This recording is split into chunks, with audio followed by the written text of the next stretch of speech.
Hello Diary, it's the end of August 2021 and I'm here testing the Seagate ST238R drive, and in my indexing system it's disk D25. I can see that this disk was last tested on the 6th of September 2016, so about 5 years ago. This disk is being prepared for sale, and as part of due diligence I shall be booting it, testing it, letting it spin up, spin down and checking it out, and that's what you're about to witness here. So the first thing we're going to do is power up the Kremenko system, which is what we're going to use to test it on, and also we have a separate power supply for the 5 and 12 volt electronics, which would represent this hard drive. So here we go.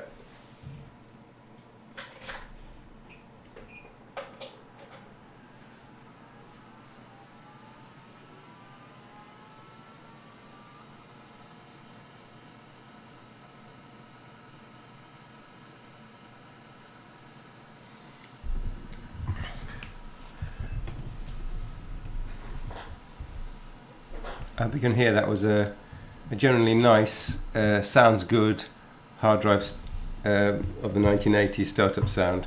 Okay, so we have got the serial terminal window onto the Kremenko system. Hit enter a few times to get the monitor up. What you saw above was a previous test. We're going to press escape here. So we're in RDOS, the Kremenko Resident Disk Operating System 03.12. The later versions of the monitor, as I call it, were able to talk directly to the hard disk controller, the STDC disk controller, and that's what we're going to do first. We're going to do a T for test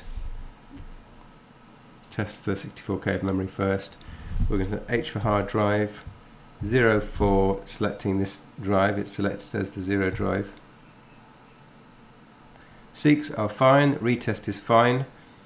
If you had a kind of duff disk, you'd stop right now because the next bit tries to write a pattern to the disk. Okay, so it's written a pattern to the disk and read it back, compared it, and it's fine. Okay, so the next thing to do, we've done a basic low-level test to say that the drive's spun up. It can respond to commands from the STDC disk controller. The next thing we're going to do is boot the operating system, and under this Unix-like operating system we've got a few better commands to test. So we're booting from a floppy drive, rather like early versions of Linux, which about 15 years later than this operating system, it can boot from a floppy. Always does a memory test before we engage the operating system.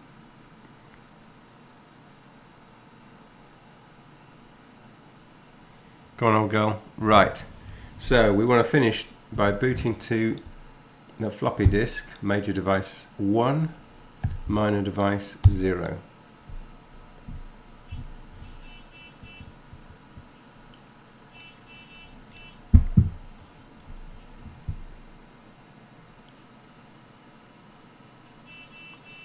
To all Kremenko people, you can probably recognize that diskette sound. It's a very characteristic set of seeking going on.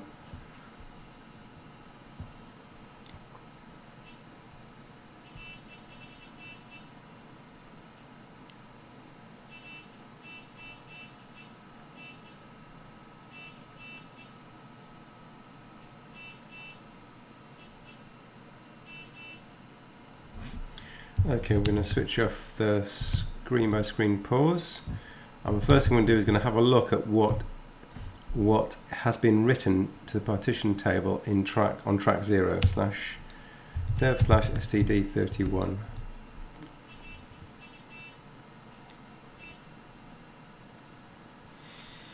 Okay, so this drive is formatted as a single partition, which is great.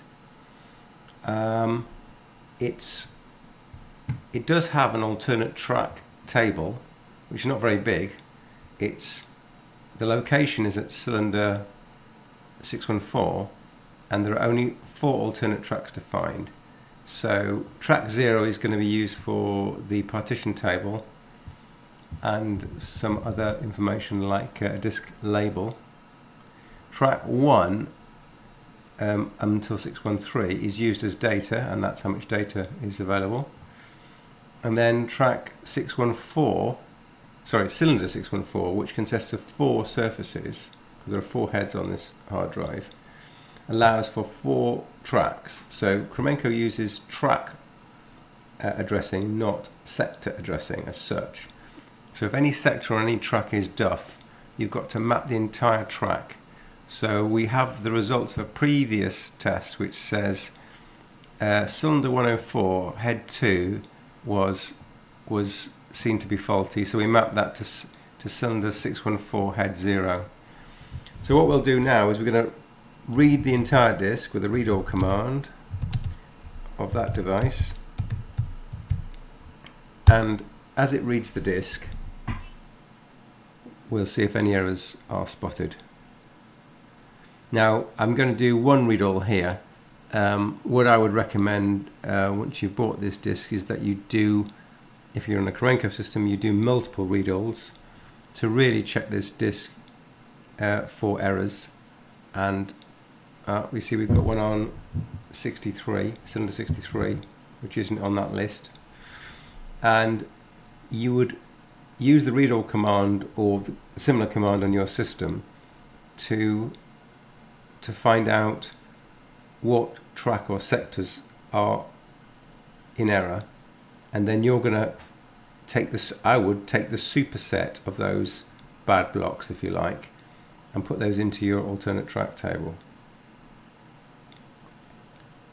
Now on some operating systems this is all hidden from you, in the sense you format the drive and then you check the drive, and the operating system might make a file which represents the bad sectors or blocks.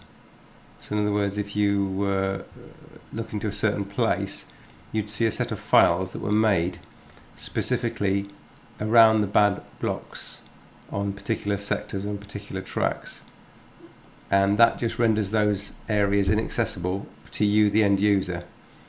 On this Kremenko system, it's really up to you to, after you've initialized the drive and partitioned it, which is something where you specify these heads and cylinders, your next logical task is to do this read all command and really check the disk out.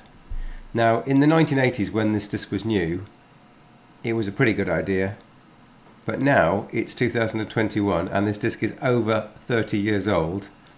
It's an absolutely essential idea. You'd be quite foolhardy to just think, yeah, I can look at the front of the hard drive and it's got a bad sector map and I'll just take that as the bad sector map. No, I think you really ought to do the test yourself. Thus far we have not got very many errors. This drive I think came with 1 or 2 surface defects, and so far we've only just got the 1, which I think is amazing considering this disk's age. Again, this disk is spinning nicely, and I will leave it spinning for the next hour or 2 just to make absolutely sure that over an extended period of time it doesn't give any problems. I don't want the buyer of this drive to have concerns in that regard. Okay, so amazingly there's only 1 surface defect. Now we can do a read all -A, and I think we can do a -C for start cylinder, and we're going to do, I don't know, 60 to 70, and we're going to read that area again, shall we? And I've got it wrong. Do you know what, I think I don't need the -A. Read all,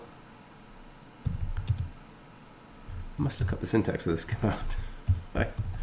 The online help, so I say online, the help that you can type using the H command, it won't fit on the floppy drive, which is why I can't immediately type.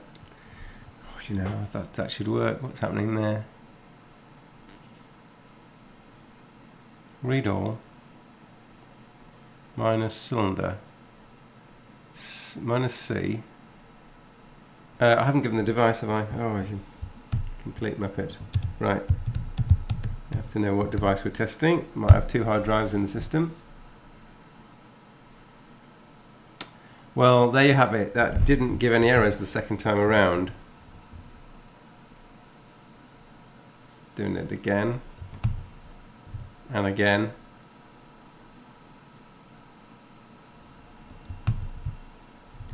So I just switched this disk on and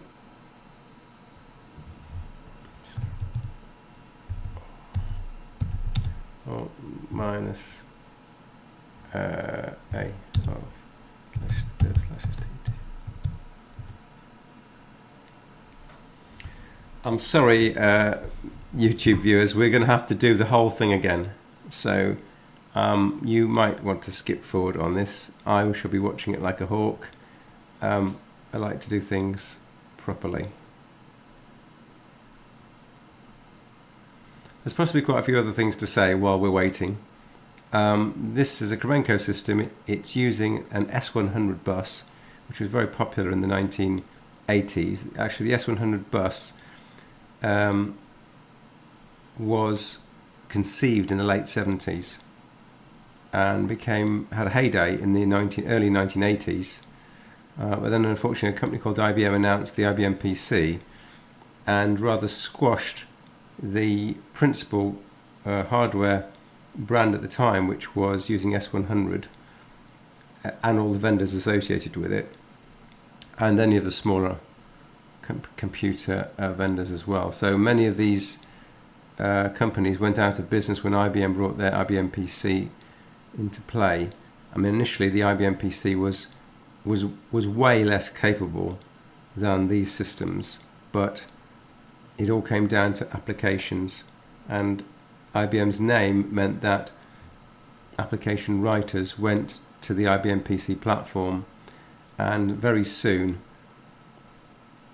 the latest application that you wanted wasn't available on the S100 or CPM or Chromix or CDOS platforms, and so these other vendors suffered.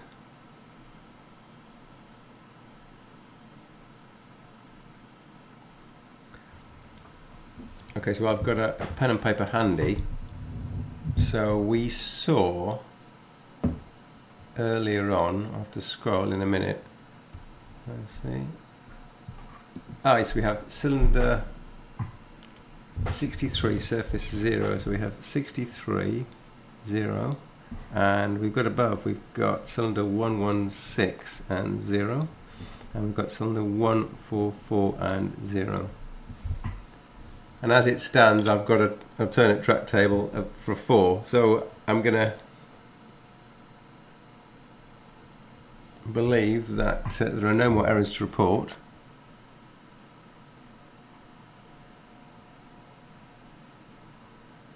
And I will show you how to remap this disk to have those 3 alternate tracks.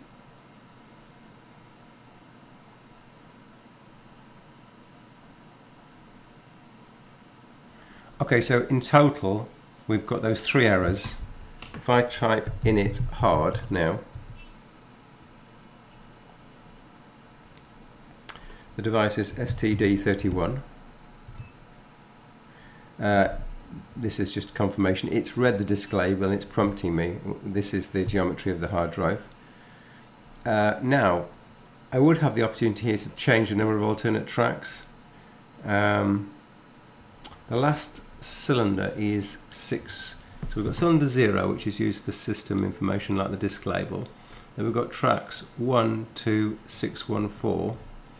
And then we've got, is it 1 to 6, 1, 4? I might need to do a bit of scrolling here. 613, I do apologise. 1 to 613, and then we've got cylinder 614, which has got 4 tracks. I think I'm going to leave it because otherwise the disk partition will be incorrect. So I'm going to leave it as the 4. So we can leave it as 4 alternate tracks. Starting cylinder of the disk is 1. Write pre-compensation not really needed on the STDC, so I always set it to some bogus value. I don't want to initialize any tracks. I don't want to change the partition table. The alternate track location starts at 614. That's what's in there. You've got 104, 105, so you want to add an alternate track. Well, I want to add 3 alternate tracks, but 3 plus 2 would be 5 and it won't quite fit. So first of all, we're going to delete those 2. So we're going to alternate track no. First of all, we're going to say no. We're going to say delete an alternate track. We're going to say yes. Now we're going to say the 0th one. And we're going to add an alternate track. Say no. We're going to delete an alternate track. We'll say yes. Again, there's only one left now. So starting at 0, it's 0. Now we have no alternate tracks. We want to add an alternate track? Yes, we do. First was cylinder number 63. And it was surface 0. Next, it goes into a loop now, so I can continue to add them. 116, head was 0. Next was 144, and head is 0. So we're finished now. I hit enter again. So now we've got 3 alternate tracks. Do you want to delete alternate track? No. We've finished. We do a disk info of /dev/std31. We have now got a drive with 3 alternate tracks, a partition starting at cylinder 1 ending at 613. It's that big, and the disk label on the track 0 has been written and shows this information. That's not the date, that was the date we booted the system a while ago. Okay, that's a very minor point. Okay, so I think we're done. I'm going to shut the system down now. So that disk is now ready. I would say that this is a 20 megabyte drive, but if you have a different disk encoding, which would be RLL, you can squeeze another 50% out of this drive. So if you have an RLL disk controller, you'd get 30 megabytes. Kremenko never had an RLL disk controller. It was just the one super duper STDC. What I'm going to do as an extra paranoid step is press the reset button on the computer, then we hit enter again. I'm not focused, am I? Yep. Break out of that. We'll do a test command. I'm going to get the head of the hard drive back to track 0. That's the purpose of all of this.